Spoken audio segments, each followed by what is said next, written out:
So if we start off so firstly, I want you to take my foot in the range of motion that tib post normally works in.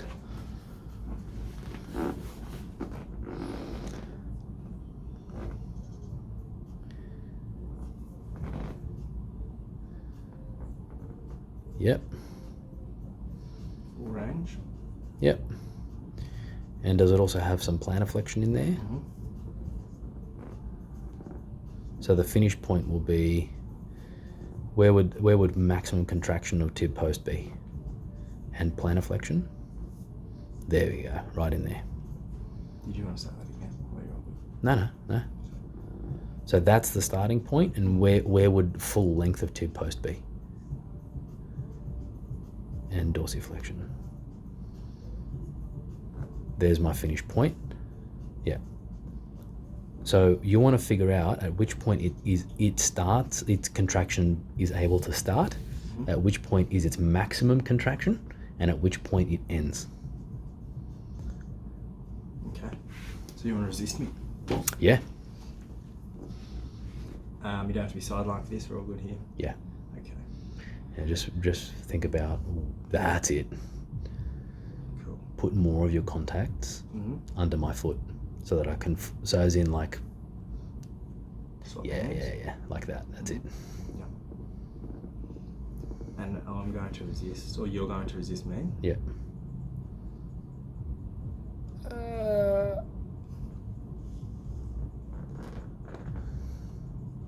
So would that be your maximum there?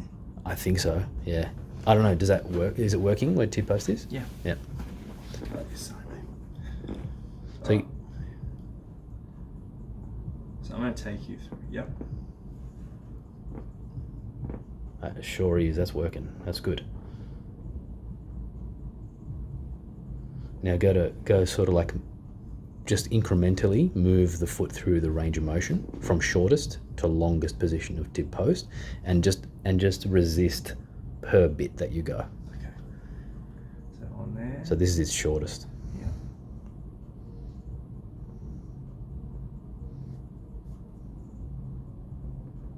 That's a bit longer. This is basically almost neutral, hey? Yeah. How strong is it there compared to the first one? Not. Oh, it's very strong here compared to the first one. Yes. So that's its midpoint. Yes. And now you're theoretically making it longer. Can you activate from there? No. Not really. Aha.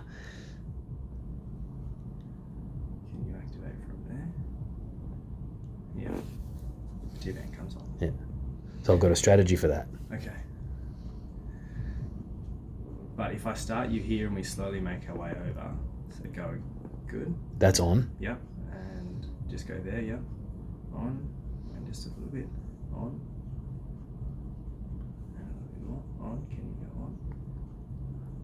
Yeah, good. Just. And let's say not from here. That's tib A ant. little bit, the tib ant comes in. Tib ant needs his buddy. Yeah. Yeah. So you've just figured out the shortest and longest range that my tib post functions in, and you found its midpoint. Yep. Cool. Now, what if, and potentially what can happen, right, is if you, so I want you to do a stretch, so do a stretch of my extensors and perineals. Right. Now, does that feel restricted to you?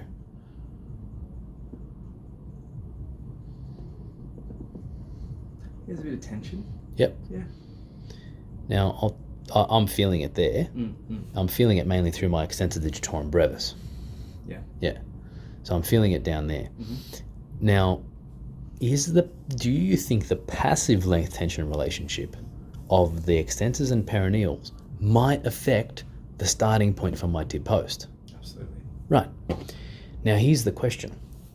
If my passive length tension relationship like of my perineals, the stretching, but my activation of tib post was pretty good at this range, wasn't it? Yes. Where did my active length tension relationship of tib post start to fall apart? About here. at its length, as it started to get lengthened, yeah? Yes. Now, we've got a question, and that is, which passive length tension muscles, which muscles are being stretched in that position? It's fairly neutral, but as tib post is getting lengthened and I need to activate tib post, potentially you can argue that the passive length tension relationship of tib post or the passive length tension relationship of all the inverters, of everything that plantar flex and inverts, is now affecting the active length tension of tib post.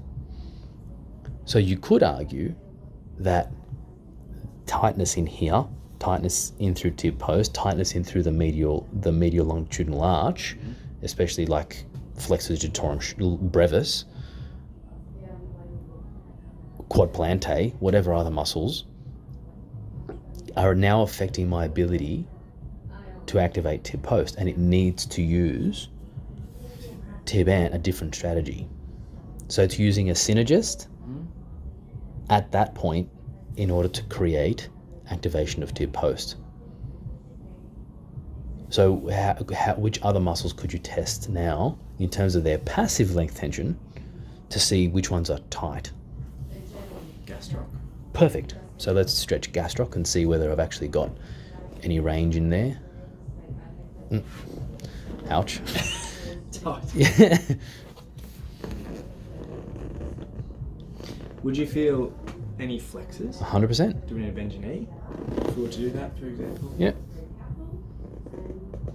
That's fine. They feel good. Go big toe, I reckon. Have I got range in there?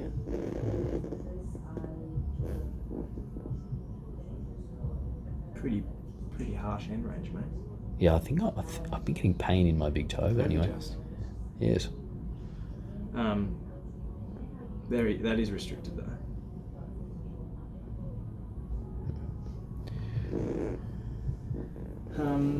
So go with my knee straight. Yes. Go dorsiflexion. Of the foot. Yep, and then eversion or abduction. Abduction. Yeah, and now maintain that dorsiflexion, and just see whether that's. See, I'm feeling a lot of pulling here. Okay. The tension within here is impacting potentially on your ability to activate tib post. Correct. Especially because the position where I couldn't activate tib post was there. Moving into dorsiflexion. So this is where we could have a passive length tension affecting of one muscle, affecting the active length tension, in this case of a synergist. Yeah. Okay. Yeah? Yeah. So how are you going to find out, like, why would a passive length tension relationship be affected? Like, what affects passive length tension? Tone. Good. What else? Control. Yes. The muscle. Good. What makes something tight? History or movement.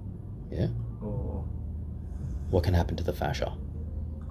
Get stuck. Yeah, stuck fascia. Good. Stuck fascia. So, stuck fascia.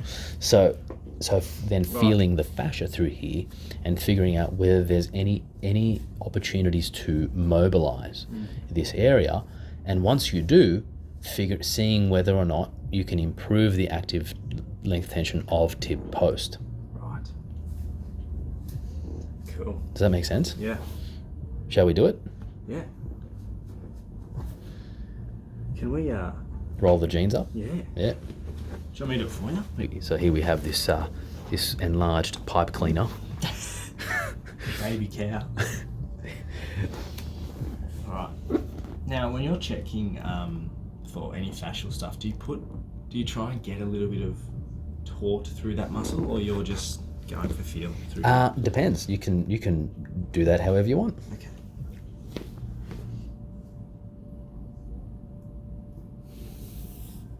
Good. So you're checking for superficial elasticity right now. That's nice. How's that feeling there, mate? It doesn't feel fantastic. No. That is all gastroc too. Sometimes get caught on that on the edge of it where you flick across and you're like, is that actually gastroc or Yeah, correct. So that could be hit with a needle. Well, or if it's fascia, okay, then you've got to mobilize that right. manually. But is this level of tension here or pressure more fascial based here that I'm doing? It's superficial fascia. Okay, whereas this here, Deep fascia. right, that's not muscular. Well, the deep fascia inserts into the muscle. Okay. So both. So the way I would do it deep when you're going deep is you'd pretty much try and figure out the starting point. So if you're going in here, and you can either push this way, you can push this way, you can push this way, or you can figure out, like, you can grab a piece of it and try and mobilize it, or see which direction the tissue actually moves in. So for me, it moves really well that way, really poorly that way. And don't be afraid to fucking rip into it, mate. Yeah.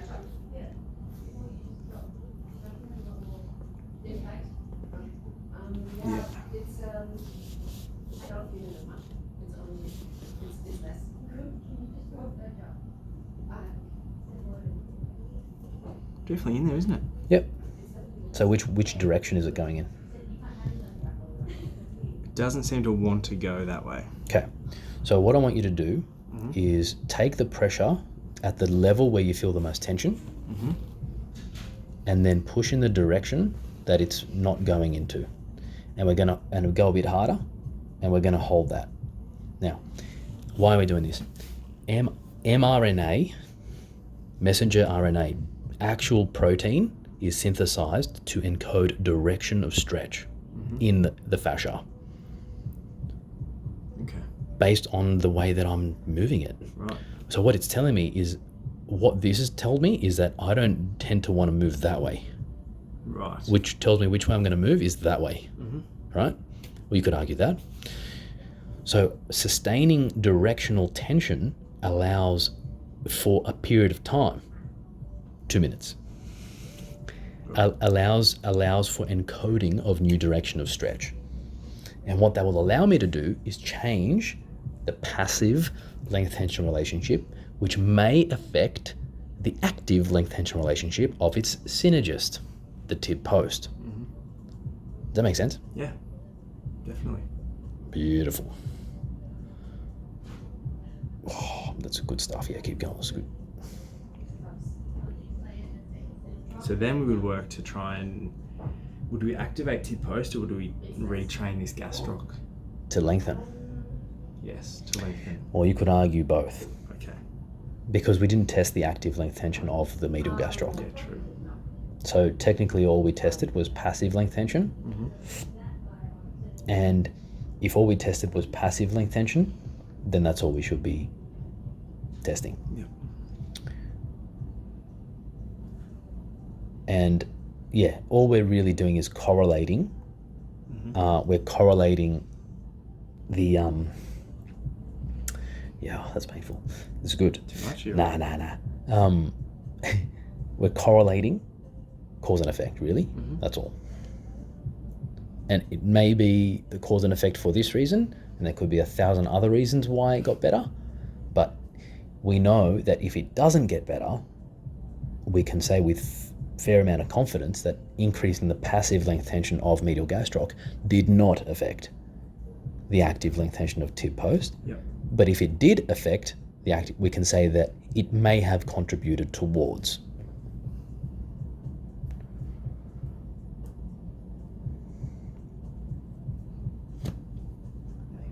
Still a little bit more? Yep. Do you think?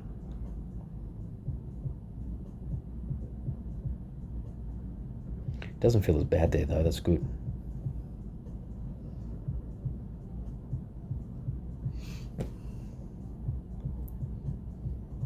Now push it in the direction that it was restricted in before, and just tell me whether it's just as restricted as before or not, and this is very subjective. Yeah, it seems to be much less. Yeah, I think it feels better. Cool. Now let's correlate that to the same passive length tension test that you did before of dorsiflexion and abduction. of passive. The passive of. Oh, sorry. Yeah, that's okay. That's okay.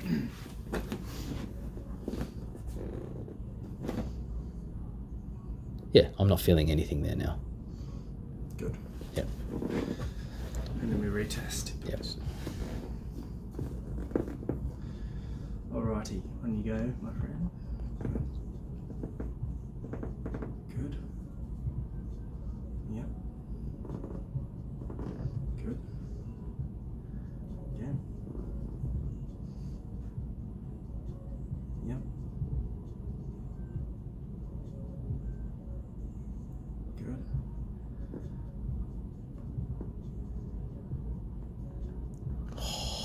Yeah, buddy. Much better. Keep going. Go into dorsiflexion and yeah.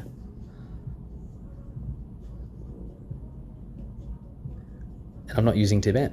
No. It is on. Relax. Yeah. Less, but it's definitely there. Without T-band. And that's all by correlating passive length tension of a synergist with the active length tension of tib post. And we got there because, so just to summarize, we tested the active length tension relationship of tib post from shortest to longest. We identified that it was good at shortest, okay at shortest, and it struggled around just past mid-range. The reason, and that mid-range, the tissue that needs to passively load to allow my foot to be in that position is medial gastroc. Medial gastroc would therefore act as a synergist to create that position. So the passive length tension relationship of gastroc affected its ability, tib post's ability, to be able to have the optimum active length tension, and we proved that by improving the passive length tension of medial gastroc, and then we were able to not use tib ant as a synergist and had more range of contraction through the active length tension of tib post. We can correlate that and say that they're related. Yeah. Well done. Beautiful.